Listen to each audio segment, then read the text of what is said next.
Hello traders, आज Nifty में हुआ है ब्लंडर। और जितना निफ्टी में ब्लंडर नहीं हुआ उससे ज्यादा हमने अपनी ट्रेडिंग में आज ब्लंडर किए हैं। तो आज की इस वीडियो में आपको बहुत सारी गलतियां ऐसी पता चलेंगी जो मैंने आज की हैं, जिनसे आप सीख सकते हो। तो वीडियो का एंड तक देखिएगा। अगर वीडियो पसंद आए इसको लाइक कीजिएगा और चैनल को सब्सक्राइब जरूर कर लेना, क्योंकि यहाँ पर आपको पता चलता रहेगा कि ट्रेडिंग में देखिए हमेशा स्ट्रेटजी ही मेन नहीं होती।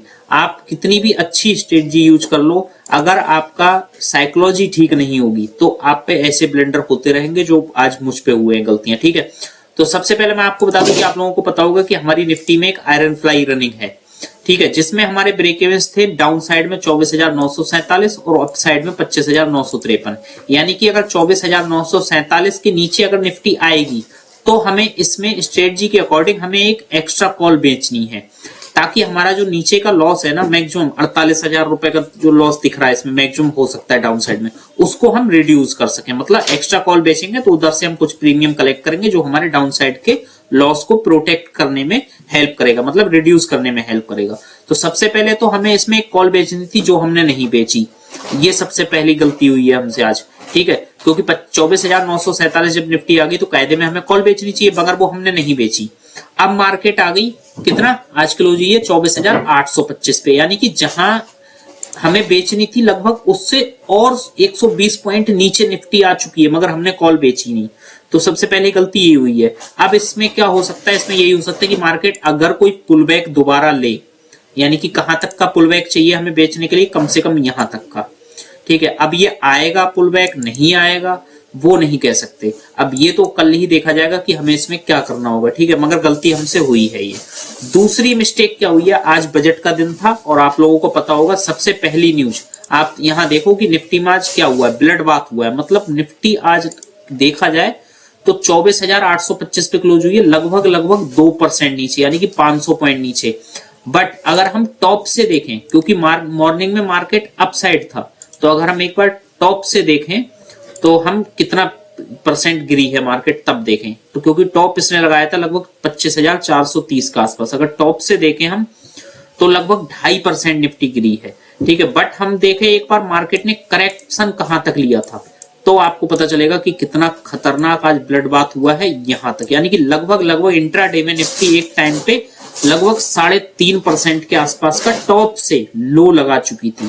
तो समझ लो कितना खतरनाक था। अब इसके कारण क्या है कि मार्केट इतना क्यों गिरी है, तो उसका जो मेन कारण देखिए, पहली बात तो ओवरऑल अगर आप देखोगे बड़े टाइम फ्रेम पे तो निफ्टी पहले ही मार्केट वीक है। ठीक है, लगातार मार्केट करेक्ट होते हुए नीचे डाउन साइड में जा रही है, तो पहली तो मार्केट में वीकनेस थी। ऊपर से आज जो सबसे बड़ा कारण रहा है वो है एसटीटी का बढ़ाना।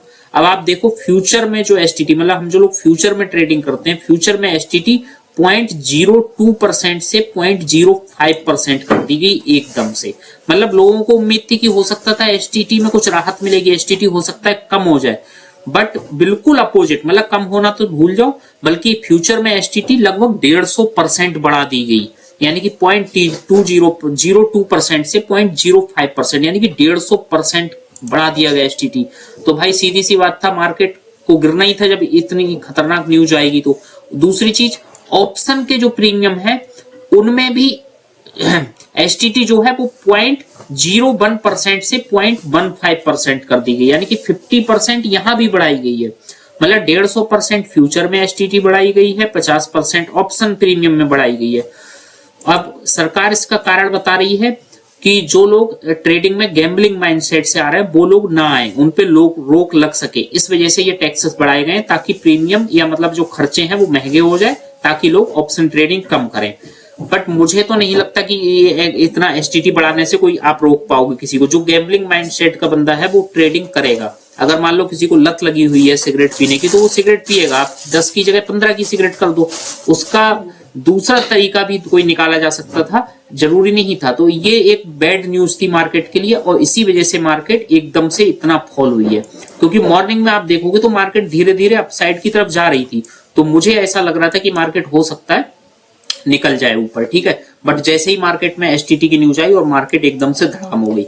अब हम देखते हैं कि हमने क्या ब्लंडर किए हैं आज, उस पे चलते हैं मेन जो है। ठीक है, तो अब देखिए सबसे पहले हमने क्या किया, आज मुझे लगा कि मार्केट हो सकता है, क्योंकि बहुत सारे पुराने बजट की आप हिस्ट्री निकाल के देखोगे तो मार्केट उस दिन मूवमेंट के साथ क्लोज जो हुई है वो लगभग माइनर से अप डाउन के आसपास क्लोज हुई। तो मुझे लगा था कि मार्केट हो सकता है साइडवेज हो जाए, और 2 दिन एक्सपायरी में बचे थे। बिक्स ऑलरेडी आपको पता है आई भी बड़ी हुई थी, बिक्स आज देखो 10% के आसपास इंक्रीज हुई है बिक्स। तो मुझे लगा था हो सकता है मार्केट साइडवेज हो जाए, इस वजह से मैंने इंट्राडे में कुछ पोजीशन बनाई थी। ये ऑर्डर में दिखाता हूं तब आपको समझ में आएगा। 1 2 3 4 यानी कि 25,500 का मैंने स्ट्रेडल शॉर्ट किया था इस वीक का, और नेक्स्ट वीक का 25,500 का स्ट्रेडल बाई कर लिया था। इससे क्या होता, अगर मार्केट आज साइडवेज रहती या थोड़ा सा ऊपर जाती यानी कि 25,500 के आसपास, और मार्केट 2 दिन उधर ही क्लोज हो जाती, मतलब परसों ट्यूसडे को एक्सपायरी है निफ्टी की, तो इस पोजीशन में मुझे जो प्रॉफिट हो सकता था वो लगभग 20,000 के आसपास हो सकता था। आप इसको बना के देखोगे तो चेक कर सकते हो, मैंने चेक किया था उस समय। तो 20,000 के आसपास इसमें मैक्सिमम प्रॉफिट हो सकता था हमें, और मैक्सिमम जो लॉस था वो 10,000 के आसपास था, उससे भी शायद कम ही था। तो मुझे लगा कि 1:2 का रिस्क रिवॉर्ड है, अच्छे खासे प्रीमियम है, आईबी भी बहुत बड़ी हुई है, तो हो सकता है अगर आईबी क्रैश हुई तो मुझे अच्छा बेनिफिट मिल जाएगा। बट मार्केट जिस तरीके से बैड न्यूज आई, मार्केट क्रैश हुई, तो इसमें मुझे लॉस बुक करना पड़ा। इसमें शायद मेरा लॉस हुआ है लगभग 2,500 के आसपास, 2,500 के आसपास इन टोटल पोजीशनों में मेरा लॉस हुआ है। आप यहाँ पोजीशन दिखाऊंगा, वहां पर आप कैलकुलेट कर लेना। उसके बाद आपको पता होगा कि कल की वीडियो में मैंने डाली थी जब वीडियो, उसमें भी बताया था कि मेरे पास 2,500 की पुट और 25,150 की पुट भी है, ठीक है। तो उसमें मेरा लॉस हुआ है मैक्सिमम जो हुआ है। अब मैं दिखाता हूं यहाँ पोजीशन में आपको, यहां आपको दिखेंगी जो 25,500 की कॉल पुट थी वो तो ये ट्रेड थी, ठीक है। अगर हम इनको मार्क करें, मार्क नहीं हो पा रही, यहां तक कि आप देखो, यहाँ 7,200 का प्रॉफिट है, यहाँ 21,000 का लॉस है, यहाँ 19,000 का प्रॉफिट है, यहाँ 8,600 का लॉस है।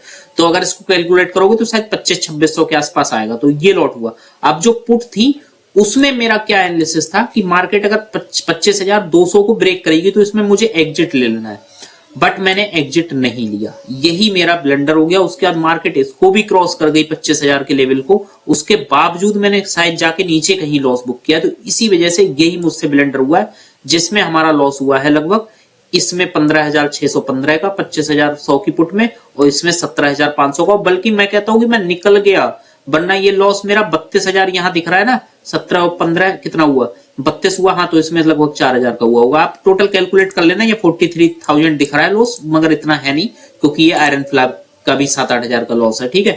तो टोटल जो मैं बात कर रहा हूँ, टोटल मैंने जो लॉस बुक किया है वो आज लगभग 36,000 के आसपास का मेरा लॉस हुआ है।